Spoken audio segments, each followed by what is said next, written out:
만약 샌드박스 게임이 양동이와 삽으로 하는 게임이라고 생각했다면 깜짝 놀라게 될 거예요. 샌드박스 게임은 플레이어로서 미리 설정된 목표를 달성하는 데만 국한되지 않는 다양한 비디오 게임을 말합니다. 또한 게임 세계를 탐험하고 다른 플레이어와 상호작용할 수 있는 많은 자유가 있어요. 가장 유명한 샌드박스 게임은 마인크래프트일 거예요. 게임을 할 때 말 그대로 미리 설정된 최종 목표 없이 무한하고 무작위로 열린 세계에 놓이게 됩니다. 산, 숲, 동굴, 평원, 바다를 탐험하거나 주변 환경을 건설하거나 바꾸거나 파괴할 수 있어요. 밤과 낮 주기 안에서요. 이 혁명적인 게임은 2009년에 개발되었고 처음에는 동굴 게임이라고 불렀어요. 당시의 다른 게임과는 달리 게임 구조와 상호작용하기보다는 플레이어들이 자신만의 것을 만들 수 있는 능력을 주었습니다. 무언가를 만들기 직접 필요한 것들을 모아야 하죠. 그래서 오늘날까지도 마인크래프트는 근본적으로 생존 게임입니다. 플레이어는 광활한 세계의 적대적인 요인들을 끊임없이 극복해야 해요. 마인크래프트의 블록화된 그래픽은 즉각적인 히트였는데 플레이어들에게 자유를 주었기 때문이었어요. 오늘날까지 2억 개 이상 팔렸고 매월 1억 2,500만 명 이상의 플레이어를 보유하고 있습니다. 비디오 게임 산업 전체는 세계적으로 1,000억 달러의 놀라운 가치를 지니고 있다는 사실 또한 매력적입니다.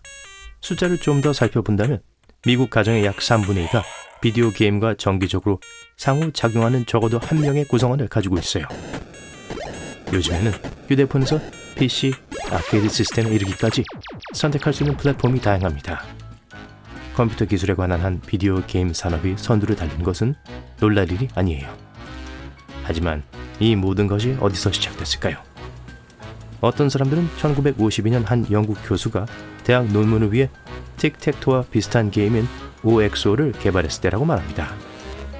1958년 윌리엄 히긴보텀의 테니스 4-2로 이어졌는데 이 게임은 아날로그 컴퓨터에 등장했어요. 하지만 항상 호황이었던 건 아닙니다. 1983년에 비디오 게임 산업은 다양한 요소들로 인해 큰 타격을 받았어요.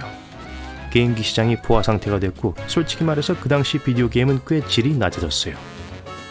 그러한 예 중 하나는 같은 이름의 영화를 기반으로 한 게임인 현재 유명한 E.T.였는데 오늘날까지 최악의 비디오 게임으로 여겨집니다. 그건 매우 헷갈렸고 배우기 정말 어려웠고 그래픽도 그리 좋지 않았어요. 이 게임은 그 회사의 상업적인 실패작이었고 1983년 뉴멕시코 쓰레기 매립시에 엄청난 수의 게임이 버려질 정도였어요. 2014년 일부 게임이 사막에서 재발견되었고 경매에서 팔렸습니다. 20세기 후반에 출시된 몇몇 유명한 게임 프랜차이즈는 오늘날에도 여전히 존재합니다. 이미 슈퍼마리오 브라더스, 젤다의 전설, 메트로이드와 같은 게임에 대해 들어봤을 거예요. 1990년대 중반에 비디오 게임이 영화 산업과 겹쳤던 시기였어요. 슈퍼마리오 브라더스 실사 영화는 1993년에 개봉됐어요. 해리포터 비디오 게임은 가장 유명한 게임 중 하나입니다. 소설에 기반을 둔 다양한 옵션을 포함하고 있는 반면 어떤 것들은 환상의 세계와 함께하도록 되어 있어요. 2001년 이래로 PC와 콘솔용만으로 적어도 15개의 해리포터 비디오 게임이 출시됐습니다. 하지만 비평가들에게 물어보면 대부분은 해리포터와 비밀의 방 게임이 최고라고 말할 거예요. 하지만 마리오와 견줄 만한 다른 게임 프랜차이즈는 없습니다. 1981년에 처음에는 동키콩이라고 불렸고 그 당시 게임의 목표는 점프맨이라는 이름의 작은 캐릭터가 사악한 큰 원숭이로부터 파트너 폴린을 구하는 것이었어요.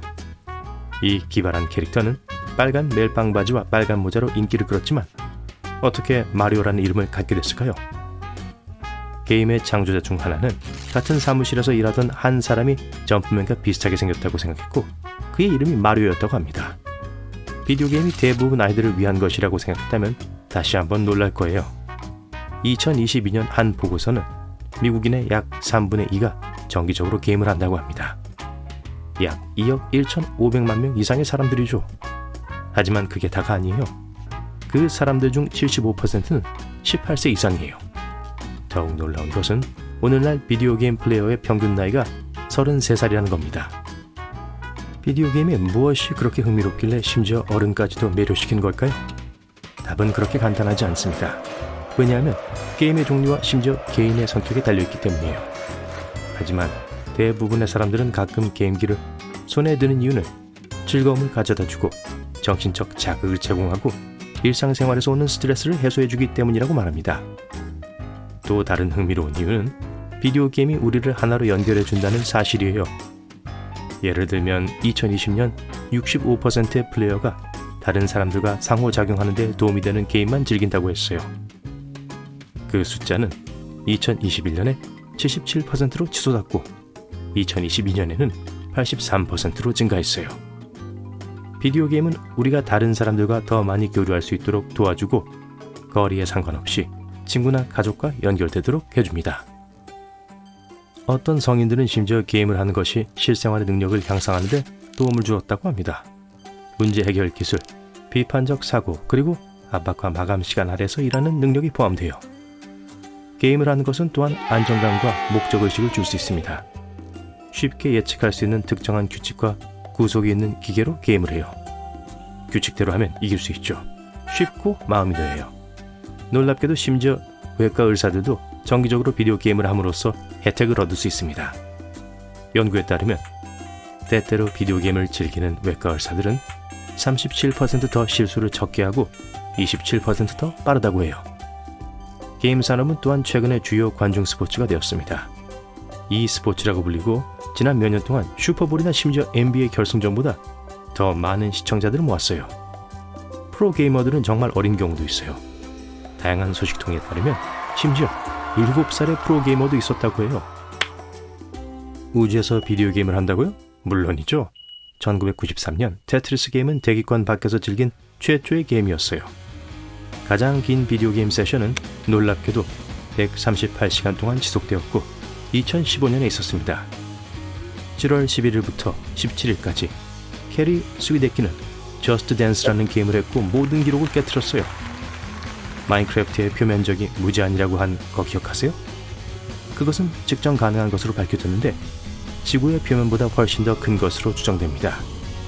출처에 따라 최대 8배까지 커질 수 있다고 주장하지만 정확한 정보는 없어요. 이 게임은 플레이어들이 탐험하고 창조할 수 있는 무한한 가능성을 제공하기 위해 이렇게 고안됐어요. 어떤 비디오 게임들은 그 창작물 뒤에 많은 수의 사람들이 있습니다. 예를 들어 2009년에 기네스 세계 기록을 깬 GTA 산안드레스의 경우 가장 많은 사람들이 목소리 출연을 한 비디오 게임이 됐어요. 174명의 배우와 687명의 추가 출연자들과 함께 861명의 사람들이 이 게임에 출연했어요. 이 추가 출연자들 중 많은 사람들은 단지 이야기의 일부가 되기를 원했던 게임의 열렬한 팬들일 뿐이었습니다. 게임보이의 원래 발명가는 다름 아닌 그 회사의 청소부였어요. 회사 사장은 청소부가 재미로 만든 장난감을 가지고 놀고 있는 것을 우연히 발견했고 나머지는 역사가 됐죠. 말할 필요도 없이 청소부는 성공적인 커리어를 갖게 됐어요. 심즈는 게임 내에서 자신만의 집, 가족, 친구들의 서클을 만들 수 있는 또 다른 비디오 게임 중 하나입니다. 애완동물과 일자리도 가질 수 있어요. 비록 이 게임이 원래는 건축 시뮬레이터로 만들어졌고 캐릭터들은 건물을 평가하기 위해 배치된 것뿐이라는 사실을 아는 사람은 별로 없지만요.